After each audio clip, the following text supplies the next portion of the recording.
तो इतना पढ़ने के बाद, ठीक है, बेसिकली आपने पढ़ा है वोल्टेज ट्रायंगल पढ़ा है, टोटल वोल्टेज वी की वैल्यू आई है V R square plus V L minus B C का होल स्क्वायर। ध्यान दीजिएगा यहाँ पे V L minus B C में हमको ये नहीं पता है, मैंने यहाँ पे वी एल बड़ा ले लिया, लेकिन ये दोनों में से कोई भी बड़ा हो सकता है, लेकिन उसका स्क्वायर तो हमेशा पॉजिटिव ही आएगा, माइनस टू का स्क्वायर या टू का स्क्वायर दोनों का तो बराबर ही होता है। ठीक है, तो ये हो गया आपका। अब देखिए इसका काम खत्म। ठीक है,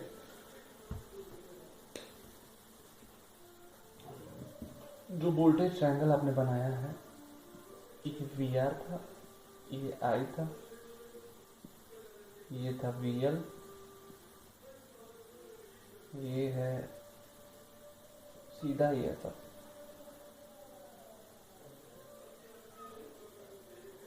थीटा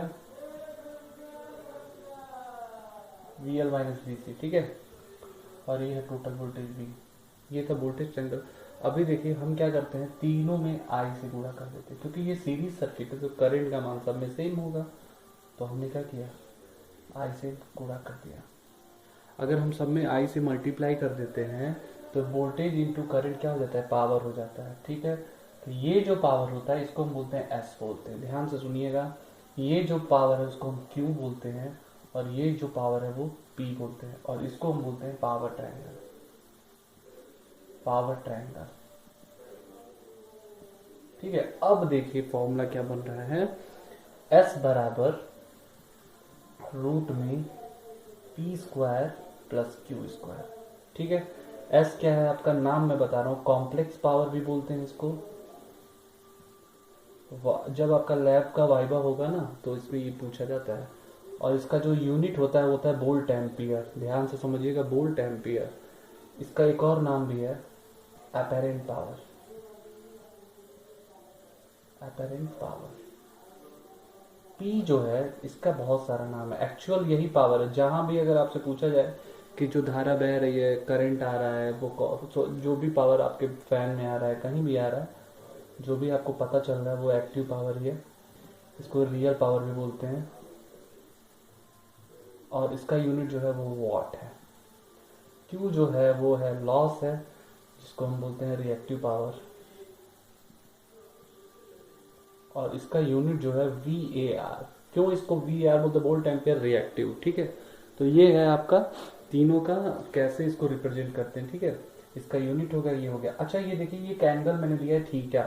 थीटा को, अच्छा अगर कोई पूछे आपसे what is complex power, complex power को परिभाषित कीजिए, तो आप लिखोगे वोल्टेज और करंट। कौन सा वोल्टेज, आरएमएस वोल्टेज और आरएमएस करंट के गुणनफल को हम क्या बोलते हैं, कॉम्प्लेक्स पावर बोलते हैं। ठीक है, अच्छा ये चीज बताइए, एस पी क्यू। ठीक है, अगर आपको एस दिया हो, पी निकालना हो तो कैसे निकालोगे, पी बराबर एस कॉस थीटा, क्योंकि कॉस थीटा बराबर क्या होता है, पी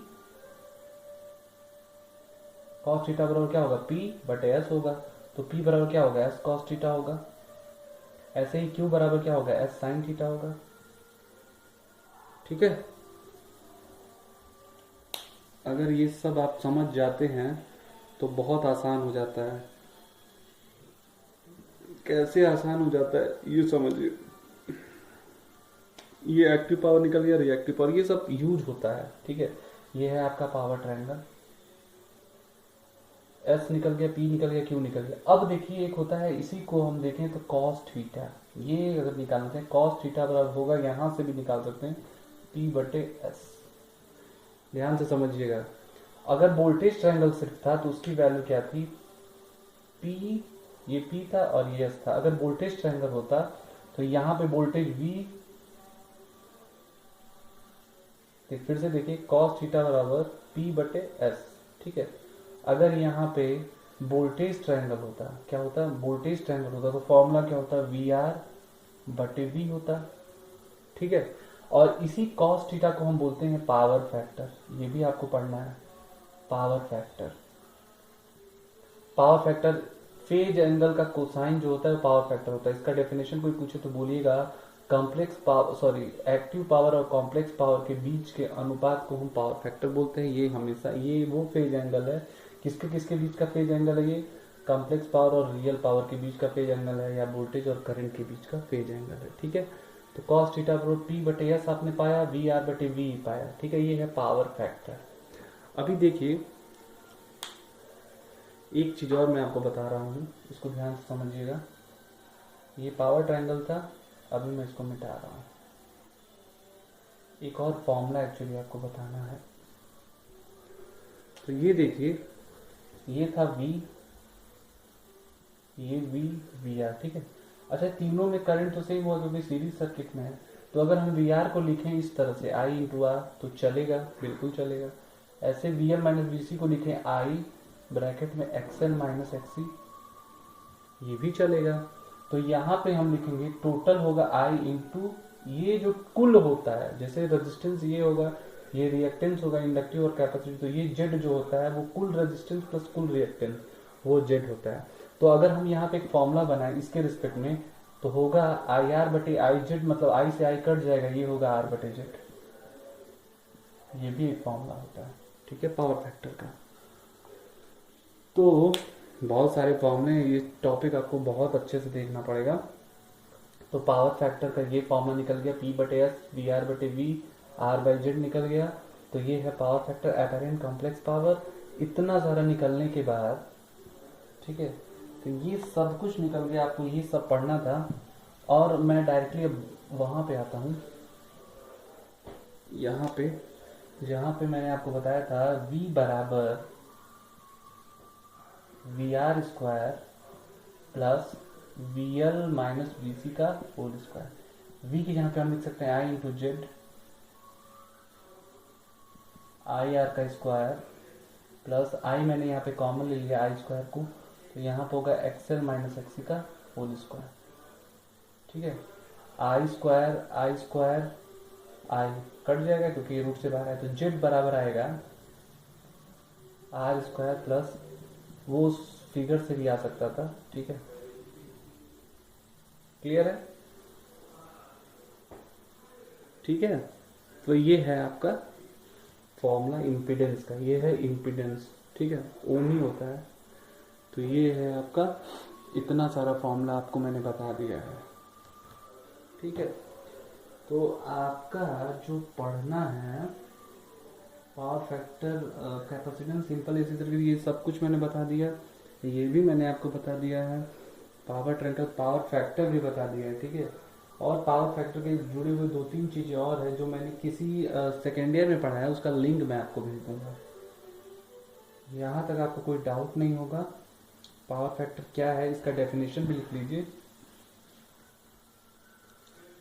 अगर आपको कोई पूछे पावर फैक्टर का जो रियल डेफिनेशन है, लैब वाला प्रैक्टिकल डेफिनेशन, एक्चुअली में ये भी लिख सकते हो कि एक्टिव पावर और अपेरेंट पावर के बीच के जो अनुपात है उसको बोलते हैं power factor.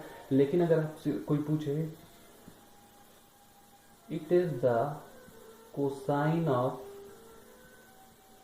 Phase angle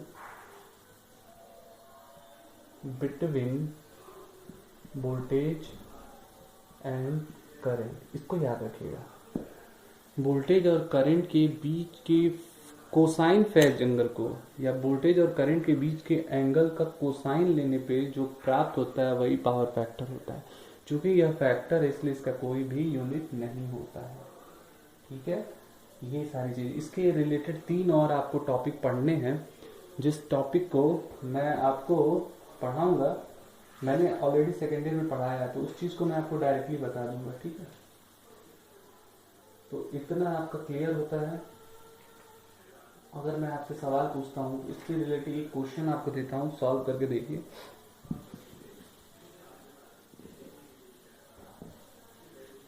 question ये है, सपोज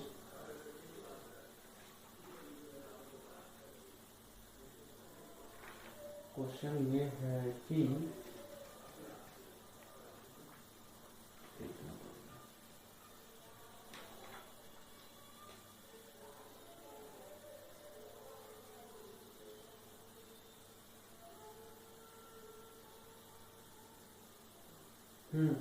क्वेश्चन है, देखिए थोड़ा सा कठिन भी लग सकता है आपको, क्वेश्चन जानने की जरूरत नहीं है, मैं आपको बता रहा हूँ। क्वेश्चन ये है, बस समझिएगा, ए 4 किलोवाट लोड, क्या बोला है, एक 4 किलोवाट का लोड है, ठीक है, जो 20 एम्पियर की धारा लेता है, 20 एम्पियर की धारा लेता है, और 240 वोल्ट की सप्लाई दी जाती है, एसी सप्लाई, ठीक है। तो केवीए और केवीएआर निकालिए, लोड का केवीए और केवीएआर निकालिए, ठीक है। ये सवाल है, बहुत लोगों को समझ में भी नहीं आता है, नहीं आता उससे कोई दिक्कत नहीं है, आप अभी समझिए इसको कैसे सॉल्व करना है। मैंने आपको जस्ट बताया था कि 3 तरह के पावर होते हैं, एक होता है एस होता है, एक पी होता है, एक क्यू होता है। फिर से मैं बता रहा हूँ, अगर एस है तो इसका यूनिट होता है वोल्ट एम्पियर, पी होता है उसका यूनिट होता है वॉट, और क्यू होता है उसका यूनिट होता है V A R, volt ampere reactive. यहाँ पे बोला है, यहाँ पे वॉट के यहाँ पे दिया है किलो वॉट, वोल्ट एम्पियर की जगह दिया है किलो वोल्ट एम्पियर, यहाँ पे वोल्ट एम्पियर रिएक्टिव की जगह दिया है किलो वोल्ट एम्पियर रिएक्टिव। मतलब ये क्या है, एस है, ये क्या है आपका क्यू है, और ये क्या है आपका पी है। अगर आपको पी दिया हुआ है तो एस निकालना है, और क्या निकालना है, क्यू निकालना है, ठीक है। तो इसको आपको निकालना है, आप इसको सॉल्व करके हमको बताइएगा। क्वेश्चन में आपको आई दिया हुआ है 20 एम्पियर और वी की वैल्यू दी है 240 वोल्ट। अगर आप कोशिश करके निकाल लेते हैं तो बहुत अच्छी बात है, नहीं तो आप पूछ सकते हैं, ठीक है।